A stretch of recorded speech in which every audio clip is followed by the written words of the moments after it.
వి gold trusted gold buyers తాకట్టులో ఉన్న బంగారాన్ని విడిపించి ఈ రోజు ఉన్న మార్కెట్ ధరకే కొనబడును. మరిన్ని వివరాలకు సంప్రదించండి 7710 సామర్లకోటలో సంచలనంగా రేపినటువంటి త్రిబుల్ మర్డర్ కేసులో అయితే ప్రస్తుతం అయితే విచారణ అయితే కొనసాగుతుంది. తన ఏదైతే ముగ్గురు మృతదేహాలు ఓ పక్కన మాధురి మృతదేహంతో పాటు ఇద్దరు చిన్నారి మృతదేహాలు అయితే పెద్దాపురం ప్రభుత్వ ఆసుపత్రిలో పోస్ట్ మార్టం అయితే నిర్వహిస్తున్నారు.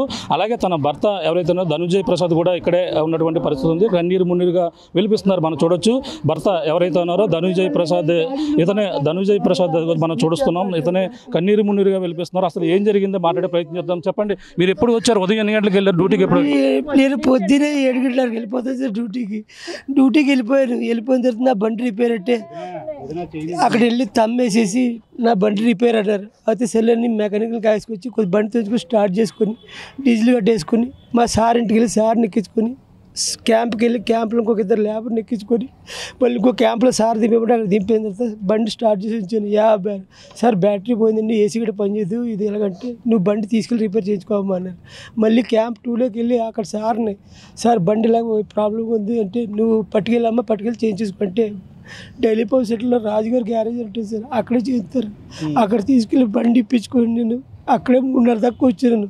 భోజనం లేదు అక్కడ, లేకపోతే అక్కడ వెళ్ళి అన్న క్యాంటీన్లో 5 రూపాయలు ఇచ్చి భోజనం చేశాను. మళ్ళీ చెట్లలో కూర్చున్నాను. అప్పుడు మా పిల్లలు నాకు ఇంకో బండి వచ్చింది, కంపెనీ బండి. ఆ బండిలో నాకు క్యాంప్కి వచ్చేసి ఎండ చిరాకు వద్దు అక్కడ కూర్చుని కూడదని బండి నా స్కూటీ తీసుకొని మా సార్ అతనికి ఎక్కడికైనా సార్ ఇంటికి వెళ్ళి వస్తాయి సార్ కొద్దిగా అంటే వెళ్ళి వచ్చే బేగని మళ్ళీ నైట్ డ్యూటీ ఉంది కదా నీకు, పార్సిల్ పెట్టుకుని వెళ్ళాలి సైట్లోకి వెళ్ళాలి. అలాగే సార్ ఇంటికి వెళ్ళి వచ్చేస్తాను. ఇంటికి వెళ్ళి స్నానం చేసి అందులో పిల్లలు వచ్చేసి ఉన్నారు. వచ్చేస్తే వాళ్ళిద్దరికి మా ఆవిడ డాడీ స్నానం చేస్తాడు, నేను స్నానం చేసి నేను చేసేస్తానమ్మని వాళ్ళు స్నానం చేసి నేను కూడా స్నానం చేసి టీ తాగి మళ్ళీ నేను డ్యూటీకి సాయంత్రం 5:30 ఆ ప్రాంతానికి సార్ వాళ్ళు స్నానం కూడా చేసి నేను మళ్ళీ 6:30 మళ్ళీ నేను డ్యూటీకి వెళ్ళిపోయిన బండి వేసుకొని. అంతే నేను మళ్ళీ మా ఆవిడకి ఫోన్ చేశాను. నేను కూర ఇచ్చింది మా ఆవిడ పట్టుకెళ్ళి నేను మర్చిపోయిన చిన్నపిల్ల రౌండ్ అంటుంది. నేను అమ్మాయి డ్యూటీకి వెళ్ళాలి ఆ ఎదురు దీపేసి ఆ ఎదురు దీపేసి వెళ్ళి ఆ కూర కిటికీలో మర్చిపోయి వెళ్ళిపోయాను నేను డ్యూటీకి. అక్కడికి వెళ్ళిన తర్వాత గుర్తుకొచ్చింది కూర మర్చిపోయారు. మళ్ళీ మా ఆవిడకి ఫోన్ చేసి కూర మర్చిపోయిన పిల్ల అక్కడ నువ్వు ఆ కూర ఫ్రిడ్జ్లో పెట్టేసుకో, నేను వస్తే భోజనాలు పార్సల్ ఇద్దాడు వస్తాను లేకపోతే లేదు అని చెప్పాను. అక్కడ భోజనాలు పార్సల్ ఇట్టారు. వాళ్ళు అన్నారు సైట్లోకి బాబు వెళ్ళాలా, మెకానికల్ గట్ట తీసుకెళ్ళాలి, అక్కడ రోడ్ వేసి మిషన్ బిగించాలా అన్నారు. అంటే సరే అండి. ఇంకొక ఇద్దరు కుర్రోళ్ళు ఎక్కి క్యాంటీన్లో పని చేస్తున్నారు. ఆపరేట్ కంపెనీ సార్, రోడ్లు వేస్తున్నారు, బైపాస్ రోడ్ వేసే కంపెనీ. అపరేట్ జేపీ వేరండి, అపరేట్ వేరే. అవును సార్, సబ్ కాంట్రాక్ట్ అపరేట్ అందులో చేస్తున్నాను సార్, బొలోరో డ్రైవర్ కింద. అయితే భోజనాలు పట్టుకుని వెళ్తుంటే అంతలోకి మెకానిక్ అక్కడ తీసుకెళ్ళాలి అన్నారండి. సరే తిని అంతలో క్యాంటీన్లో ఇద్దరు కుర్రోళ్ళు అనియా స్టేషన్ దాకా వస్తా ఉంటే వాళ్ళని కూడా ఎక్కడనే తీసుకొని వాళ్ళిద్దరు స్టేషన్ కాడ దిగిపోయారు పెట్రోల్ బంక్ దగ్గర. మళ్ళీ నేను మెకానిక్ తీసుకొని మళ్ళీ సైట్లోకి వెళ్ళిపోయాను, బేవస్వామి టెంపుల్ బ్యాక్ సైడ్కి వెళ్ళిపోయి అక్కడ భోజనాలు వాళ్ళకి ఇచ్చేసి మెకానికల్ దిగిపోయారు. ఇంకా అక్కడ ఉంటే వాళ్ళకి భోజనాలు ఇచ్చేసి నేను మళ్ళీ కార్ వేసుకొని మళ్ళీ 4+600కి వెళ్ళిపోయాను ముచ్చలం టెంపుల్ దగ్గరికి. అక్కడ భోజనాలు ఇచ్చేసింది. అక్కడ సూపర్వైజర్ ఉన్నాడు పాప దోవల్లో కూర్చొని, అన్నీ అక్కడికి వెళ్తున్నాను భోజనాలు కదా. నేను అతను నేను బండిలో కూర్చోగా మళ్ళీ ఇక్కడికే రావాలని 2+ అని చెప్పి ఆయన్ని కూడా తీసుకుని వెళ్ళి 6+లో కాటా ఉంటుందండి, వేబ్రిడ్జ్ ఇక్కడ అక్కడ అన్ని కాటా వేయించుకుంటారు వెళ్ళి. అక్కడ సూపర్వైజర్ ఉన్నాడు. అక్కడ ఉన్న సూపర్వైజర్కి అందరికీ భోజనాలు ఇచ్చేసి ఇంకా ఎదురు ఉన్న వాళ్ళు భోజనాలు ఇచ్చేసి వచ్చేస్తా మళ్ళీ నేను ఉన్న వాళ్ళు సూపర్వైజర్ తీసుకుని మళ్ళీ అది రూట్ని మళ్ళీ ఇద్దరు సూపర్వైజర్ కలిపి వచ్చేసేటోడికి మంచిలు లేవు బ్రదర్ అన్నాడు. అంటే సరే అవుతుంది మంచిలు కానీ పెద్దటికి వెళ్తే టెంపుల్ కూడా పట్టణెవరు. రాత్రి అంతా మీరు అక్కడ ఉన్నారు. రాత్రి సమయంలో మీ ఇంటికంటే ఫోన్ ఏమైనా చేశారా ఎవరు పిల్లలు? మా ఆవిడ చేసింది సార్. ఎన్ని గంటలకి? 8:30 అంతా వస్తాను. నేను టైం అయితే చూడలేదు, ఎందుకంటే నేను అంతా భోజనం చేసావు లేదా టాబ్లెట్లు వేసుకున్నావు లేదా అనేది సార్. నేను ఇంకా లేదు భోజనం చేయలేదు, భోజనాలు పంచి పెడుతున్నాను. కానీ భోజనాలు పంచి పెట్టిన తర్వాత నేను భోజనం చేసి మళ్ళీ క్యాంప్కి వెళ్తాను. నేను మెడిసిన్ మర్చిపోయాను బండిలోని డిక్కీలో. అయితే భోజనం చేసిన తర్వాత తీసుకోవాలి కాబట్టి వెళ్ళి వేసుకుని వస్తానులే, కంగారు పడుకో అని అన్నాడు. మళ్ళీ ఇంకోసారి ఫోన్ చేసింది చేస్తే నువ్వేం కంగారు పడుకో, శుభ్రంగా పడుకొని తాళాలు వేసుకుని అది 8:30, 9, 10 అవుతుంది సార్. అంతే నాకైతే టైం అయితే చూడండి, ఎందుకంటే తిరుగుతుంటాం కదా సార్.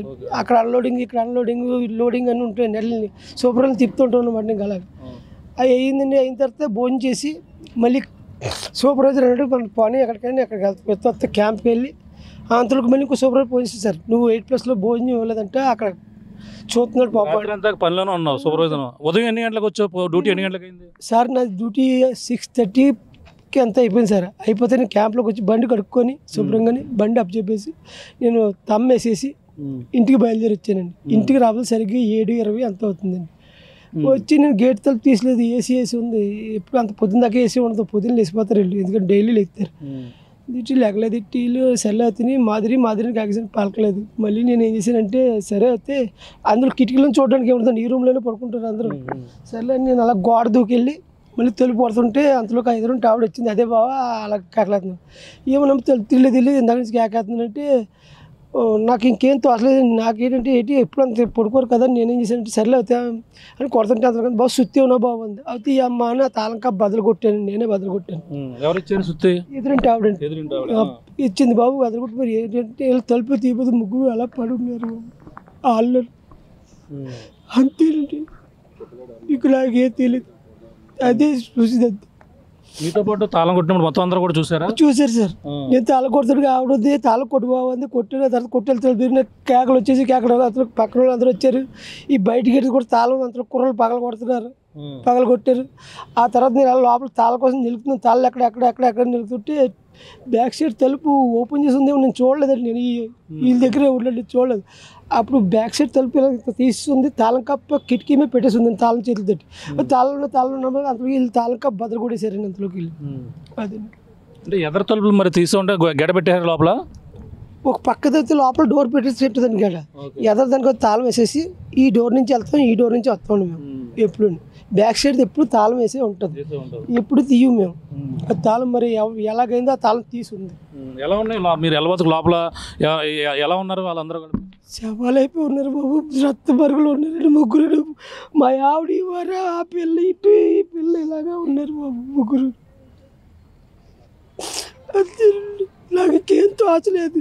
ఎట్లే మా చెల్లికి ఫోన్ చేశారు, మా మామగారికి ఫోన్ చేశారు, మామయ్య పిల్లల్ని అందరూ చంపేశారు అంటే పేరంటే అంతేనండి. నీకు నాకేం తెలియదు, నేను అవుతే చేయలేదు బాబు. నేను రాత్రి మళ్ళీ డ్యూటీలో ఉన్నాను, పొద్దునే వచ్చాను అంతే డ్యూటీ. అంటే నీపై పోలీసులు విచారించారు, ఏం చెప్పారు? మీరు మీ పైన కూడా అనుమానం ఉందన్నారు. నన్ను అంటున్నారు సార్, నువ్వే చంపేసావు ఈ పిల్లల్ని, నువ్వే చంపేసావు, నువ్వే ముద్దాయమంటారు. నేనైతే చంపేసుకుంటాను సార్, నేను పెంచుకుంటున్నాను, ఇంట్లో కష్టపడి పెంచుకుంటే చంపేసుకుంటాను సార్ నా పిల్లల్ని కట్టాను. ఇప్పుడు దాకా అదే సార్, నువ్వే చంపేసావు అంటున్నారు. నేనేం చెప్పేస్తాను సార్. అది మరి అనుమానం ఎవరి మీద ఉంది? నీకు ఎవరి అనుమానం ఉందా? నాకు ఎవరి మీద లేదు సార్. నేను ఎప్పుడు ఇంటికాడ వస్తాను, ఇంటికాడ ఉంటాను, పడుకుంటాను అంతే, డ్యూటీకి వెళ్తాను అంతే. నాకు ఎవరితో మాట్లాడను. అది ఏం చదువుతున్నారు పిల్లలు? ఏం చదువుతున్నారు? ఏం పేర్లు వాళ్ళ పేర్లు? ప్రైజీ చేసినోడే 1వ తరగతి, పెద్ద బాబాయ్ పుష్పకుమారి నిసి అంటామండి, ఆవిడ 4వ తరగతికి వెళ్ళింది బాబు. అది మళ్ళీ షూలు లేవట్లే, షూలు అని కొనేసి ఫస్ట్ క్లాస్కి వెళ్ళింది బాబు. మీకు ఎవరితో అన్నా గొడవలు ఉన్నాయా గతంలో? ఎవరితో దీని గొడవ అంటే ఎవరితో గొడవలు ఆడు సార్. నాకు గొడవ అంటే పోయి నేను దూరంగా ఉంటాను, ఎవరి దగ్గరికి వెళ్ళి గొడవలు గట్ట. ఫ్రెండ్స్ కానీ మీకు ఫ్రెండ్స్తో కానీ ఎవరితోనూ విభేదాలు, గతంలో ఇంటికి రావడం ఇలాంటివి ఎవరితో అనుమానం? సార్ ఫ్రెండ్స్ వచ్చారు కానీ వాళ్ళు మా ఇంటికి పని చేసి శుభ్రంగా వదినతో శుభ్రంగా కూర్చొని భోజనం చేసి పని చేసి వాళ్ళకి తప్పించి ఎవరు అల్టీ రోజులు ఎవరు లేరు. మరి ఏమంటారంటే ఎన్నాళ్ళ నుంచి మీరు ఇందులో ఉంటున్నారు సీతారామపేట? అప్పుడు 8 సంవత్సరాలు 9 సంవత్సరాలు అయిపోతుందండి నేను అక్కడ ఉంటున్నాను. సొంత ఇల్లేనా? సొంత ఇల్లు సార్. మరి ఏంటి ఇప్పుడు ఏం జరిగింది అనుకుంటున్నారు అసలు? నిన్న మరి మీకు చివరిసారిగా పిల్లలతో ఎప్పుడు మీరు కలిసి? సాయంత్రం 5:30కి వెళ్తే ఆడాలి బాబు, స్నానం చేసి బట్టలు వేసుకుంటే అదే సాయంత్రం లాస్ట్ వాళ్ళతో ఆడటం అంతే. మరి ఏం కోరుకుంటున్నావు ఇప్పుడు? ఎవరో ఇది ఇంత అంటే మీకు ఏమైనా పెద్దలు గొడవలు ఉంటే పెద్దలు చూసుకోవాలి, చిన్నపిల్లలు ఎంత దారుణంగా చంపడం? ఏమో బాబు, వాళ్ళే చేశారో నాకు తెలియదు బాబు. నాకు న్యాయం కావాలంతే బాబు. నేను ఎవరిని ఏమన్నా అంతేగాని నాకు ఏమవుతుంది బాబు. నా పిల్లలు ఇంటికి వచ్చేటప్పుడు నువ్వు ఉదయం టిఫిన్తో పాటు 2 తాటికాయలు కూడా పట్టుకొచ్చారన్నారా? అక్కడ ఎక్కడ పెట్టాను? 2 డ్రమ్మే పెట్టాను సార్. ఫస్ట్ ఇక్కడ ఎట్టి బండి తాళం తీసి బండిలో తాటికాయలు తీసి డ్రమ్మే పెట్టాను సార్. లోపలికి వెళ్ళిన తర్వాత పెట్టాను, ముందు గోడమే పెట్టాను, తర్వాత లోపలికి వెళ్ళి అవి పెట్టి టిఫిన్ గేటి తగిలిచ్చాను సార్ అంతే. పిల్లలు అడిగారా తాటికాయలు? నాకు ఆ ఇంటికాడ బూర్లు తింటారు ఇష్టం మరి తాటికాయలు దొరికాయని తెచ్చాను. రాత్రి 2 గంటలకు వెళ్తే దొరికాయండి, అవి తీసి జాగ్రత్త పెట్టాను. వాళ్ళు చెప్తున్నారు ఇలా పట్టుకుని వచ్చారు. అంతేనండి. తాటికెళ్ళి అక్కడ దొరికితే వాళ్ళు తీసుకుని వెళ్తుంటే దొరికాయి అక్కడ. అవి తీసి బట్టలు వచ్చి మళ్ళీ కడిగేసి మళ్ళీ ట్యాబ్లెట్ వేసుకుంటే మళ్ళీ వెళ్ళిపోయి. ఇప్పుడు అయిపోయిందా? పోస్ట్ మార్టం అయిపోయింది అంటారా? సార్ అవుతుంది అంటున్నారు సార్. అవుతుంది అంటున్నారా? ఎక్కడ తీసుకెళ్ళి ఇప్పుడు ఖననం చేస్తారు మొత్తం అన్ని కూడా? ఇది వస్తే మా ఇంటికి అట్లేదు సార్. మరి ఎవరు ఏమట్లేదు నాకేం అర్థం అవ్వట్లేదు. మరి ఇది పరిస్థితి.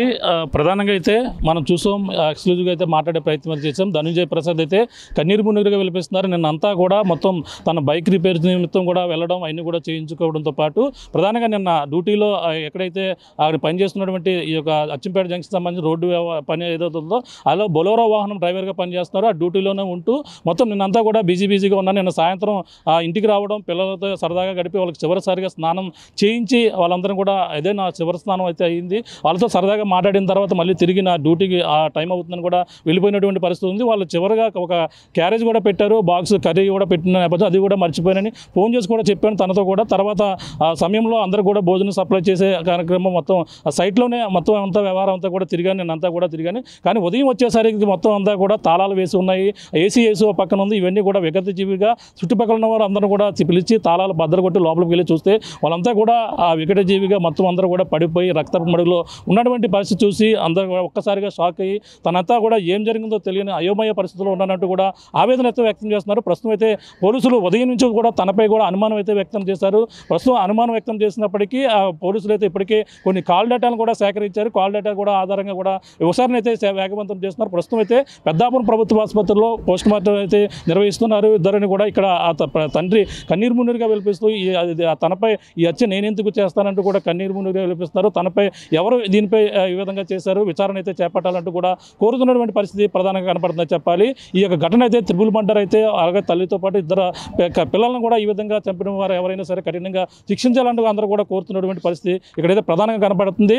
ఇక ధనుంజయ ప్రసాద్ అయితే కన్నీరు మున్నీరుగా వెలిపిస్తూ తన చిన్నారులు 1వ తరగతి ఒకరు, 4వ తరగతి ఒకరు ఇద్దరు కూడా ఇద్దరిని కూడా చాలా ఇష్టంగా తనైతే చూసుకునేవారని కూడా చుట్టుపక్కల వారు కూడా చెప్పడం జరిగింది. కానీ ఈ విధంగా నేను ఎందుకు చేస్తానంటూ కూడా కన్నీరు మున్నీరుగా వెలిపిస్తున్నటువంటి ఏడుస్తుంటే ఇక్కడ అందరం కూడా అందరి హృదయాలు కూడా కలిసివేస్తున్నటువంటి పరిస్థితి ప్రధానంగా ఈ యొక్క పెద్దాపురం ప్రభుత్వ ఆసుపత్రి కనపడుతుందని చెప్పాలి. ఇది ఇక్కడ ఉన్న తాజా పరిస్థితి. కెమెరా అనిల్తో ప్రకాష్, RTV, పెద్దాపురం ప్రభుత్వ ఆసుపత్రి నుంచి. తెలుగులో ఫాస్టెస్ట్ న్యూస్ ఇప్పుడు కొత్త అవతారంలో 5 సెకండ్లోనే పూర్తి వార్తా సమాచారం మీ చేతిలో. సోషల్ మీడియా ట్రెండ్స్ మీ కళ్ళ ముందుకే live TV and voice search ఆప్షన్స్తో ఇప్పుడే డౌన్లోడ్ చేయండి. యాప్ లింక్ డిస్క్రిప్షన్లో ఉంది.